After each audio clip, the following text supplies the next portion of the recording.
দাউদ আলাইহিস সালাম রাস্তা দিয়ে হেঁটে যাচ্ছে, দেখলেন একটা কুকুর বিশ্রী, ও হাঁটতেছেন, হঠাৎ করে বললেন এত বিশ্রী কেমনে হয়? আল্লাহ ডাক দিলেন, দাউদ তুমি আমার সৃষ্টিকে বিশ্রী বলছো? তুমি এর চেয়ে ভালো জিনিস কোনটা বানাইছো বলো? সেদিন থেকে দাউদ যে কান্না করেছে, ইন্তেকালের আগের দিন পর্যন্ত কান্না বন্ধ করে নাই। আমার নবী বলে শুধু এতটুকুই বলেছিল, কুকুরকে এত বিশ্রী কেমনে হয়?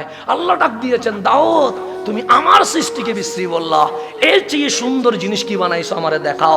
শুধু এতটুকু বলেছে, সেদিন থেকে দাউদ ইন্তেকালের দিন পর্যন্ত কান্না করেছে, মালিক এটার জন্য যদি আমারে ধরো আমি তো পার পাবো না, এটার জন্য যদি আমার হিসাব নাও আমি তো ছাড় পাবো না, এরকম করে কান্না করেছে। একটা কমেন্টস। আর আপনি আমি এমন কোনো গুনাহ না, এটা তো গুনাহও না, এটা জাস্ট এমনি মুখ থেকে বের হয়ে গেছে। সেই জন্য উনি মরণ পর্যন্ত কেঁদেছে, আমার কান্না কোথায় চলে গেছে, আমার চোখের পানি কোথায় শুকিয়ে গেছে।